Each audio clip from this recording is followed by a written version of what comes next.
My name is Capella. I'm a veterinarian here at Village Veterinary Hospital, and I'm here today to give you an overview on Lyme disease, tick-borne disease, and prevention and control of those diseases, and how those diseases can affect people as well. When we test your dog for heartworm disease, it's a blood test, it's an annual test. For the last good number of years, that test has also it's a multi-test now. It's not just for heartworm. It tests for heartworm, it tests for Lyme disease, and it tests for a couple of other diseases that tick spread. So we've been able to kind of follow the incidence of Lyme disease in central New York and in our client base for a long time now, a good number of years. We've been running this test probably 10 years, I would guess. If you take the clock back to 2006, 2007, somewhere in there, the average number of Lyme cases that we would catch, and we test a lot of dogs at this clinic, I would guess between 5,000 and 10,000 a year, a lot. It's a big clinic, it's busy. So the average number of dogs that we would have as a background for Lyme positive exposures would have been maybe less than 15 a year. That's not that much, but it's enough to kind of take notice of. The game started to change 2007, 2008 in that zone. Forgive me, I can't remember which year, but I think it was 2008. In that year, I think we had 57 positive dogs. We still weren't vaccinating yet. In 2009, the following year, our count went up well over 200. So in 2 years, you go from a baseline of 12 positive, 12 exposures to 200. That's a pretty massive increase. And during that time, a correspondingly larger number of our clients reporting that they see ticks on their dog, or we're finding the ticks ourselves on casual exam when they're here for their health exam.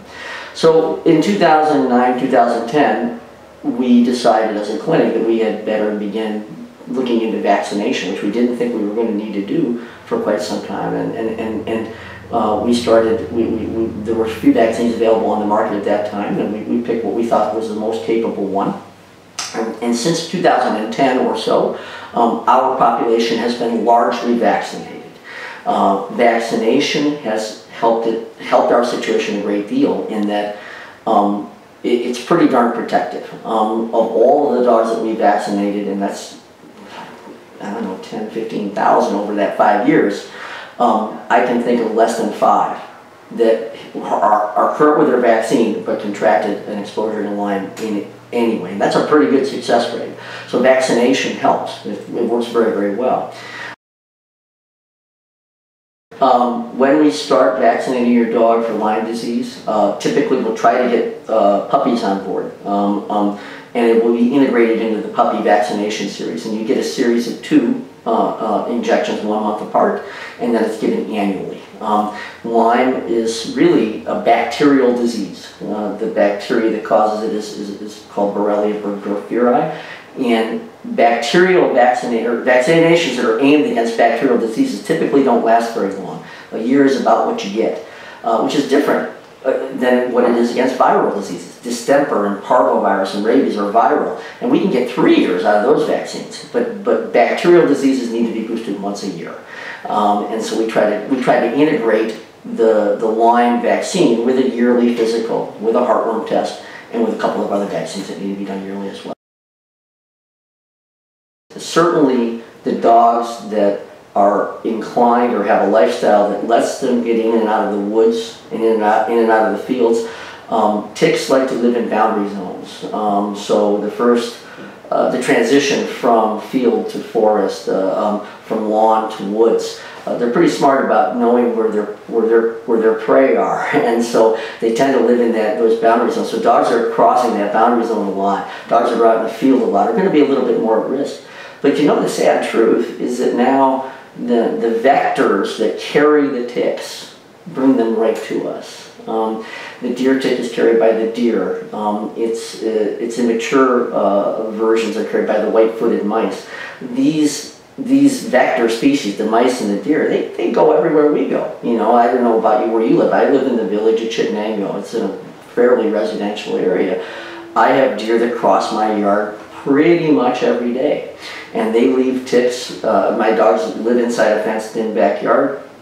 but they've gotten ticks that I'm quite certain the deer have dropped on the other side of the fence, and it's a slatted fence, and the ticks will crawl across the under the slats and wait until something fun happens, and I've gotten a number of ticks on my dogs, despite using a tick preventative, and despite them not going into those boundary zones very often, if at all. So yes, you can get exposure, you can get a tick attachment right in your own backyard.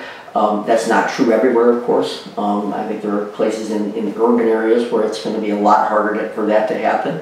But pretty much everywhere else, the risk exists, even if your dog doesn't hit the back 40 with any routine. That's a great question, and it's another part of the client education that has to happen, because even the best protected dog, even the best products on the market still aren't 100%. You're going to get a few ticks on a dog if they go into a really hot zone where there's a lot of ticks. And if they're not protected at all, they might get quite a few ticks. And so, number one, we try to teach people, try not to freak out. It's kind of a gross little insect, it is. But the thing to do is to try to remove it relatively speedily. And we know this much about the biology of Lyme disease. In most cases, this is not true in every case, but in most cases, it takes a while for the Lyme bacteria to leave the gut of the tick and go into the dog. We think 24, 36 hours in a lot of cases. Some more recent research has shown that maybe it's not quite so long, but you have a little window of opportunity where if you can get the tick off quickly, you can really lower the odds of an exposure, because it does take some time. The tick has to take a drink of blood, swirls into the gut of the tick, and then the bacteria will leave the tick and get into the host. So time is a little bit of the essence. So I tell people, look, be smart about it. If your dog's been out all day, or you've gone out in the woods with your dog, when you get back, have a good look. Most tick attachments, vast majority, 80% or more, in the front of the dog. So the face, the ears, the head, the neck, the shoulders, the brisket. That's where a lot of them are going to be, because the dogs will lean in or walk through something, and they're going to get their attachment as the front of the dog is the first thing that the tick sees, so that's where they end up. You can get a tick somewhere else, but you're more likely to find it in the front. So be a good observer and look carefully. If you got a really hairy dog, it's hard. It's really hard. If you got a dog with a lot of facial hair, it's really hard to see them. But if you find one, there are a number of really nifty, cheap tick devices that help you remove ticks. We sell a couple of them here. You can get them in an outdoor store, you can get them in a pet shop.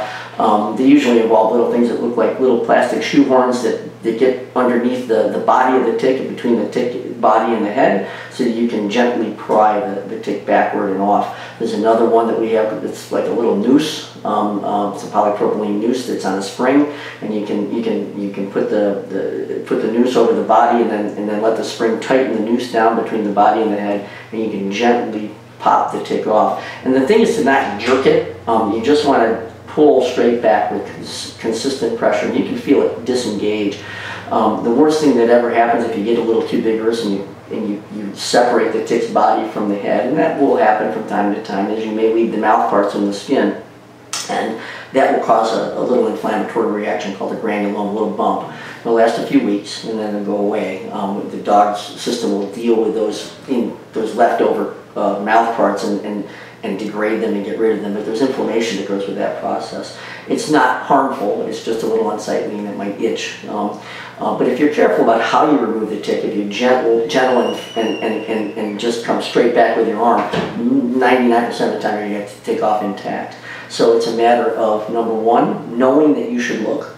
Number two, knowing what they look like. So here we have pictures all over the place in the clinic of what the black-legged deer tick looks like, and the brown dog tick, and so people sometimes will confuse ticks with other things that are on dog's skin, like a wart or a skin tag, and I've had people try to pull a skin tag off a dog because they thought it was a tick.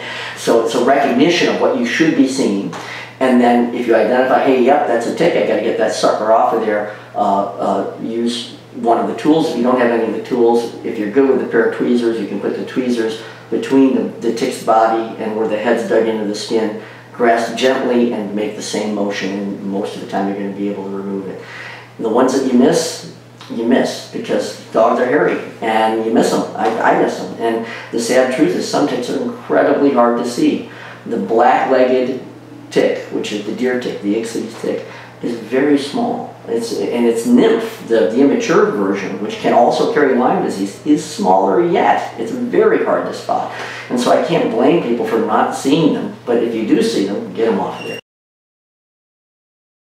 Fortunately, and that's another great question, because we see it enough still, you know, we have, as much as we've tried to get all our dogs vaccinated, the ones that aren't vaccinated, we still will get a fairly consistent amount of Lyme, actually more now, because each year our area gets closer and closer to a saturation point with Lyme disease. There are some areas that are very, very high, so we see it enough to have to recommend treatment.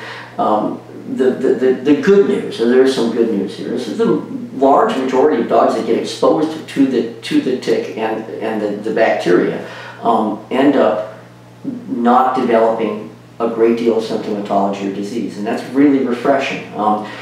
Probably upwards of 80 to 90% never get sick. They confront the bacteria, their immune system takes care of business, and they will show you the positive. They will show you antibodies, because they had to fight this thing off and they made antibodies, and that's what the test picks up. They'll show you that they were exposed, but when you talk to the owner will say, gee doc, he hasn't had a bad day, he's been fine. And that's actually true the majority of the time. Well, what happens in the non-majority case? Well, the non-majority case can get sick from a variety of maladies, and it doesn't have to happen right away. Sometimes it's lameness that comes and goes, but the big deal in dogs is nephritis, which is inflammation of your kidneys.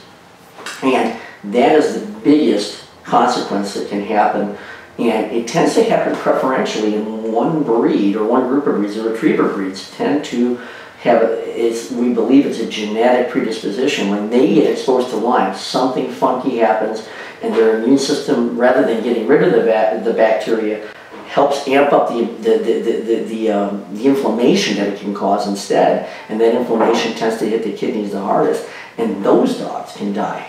And when they get sick from it, they tend to be non-rescuable. They tend to be progressive to the point of death. Even in the face of vigorous medical intervention, they die. And so it's a very small subset of the dogs that get that sick. But the ones that do they're really heartbreaking cases.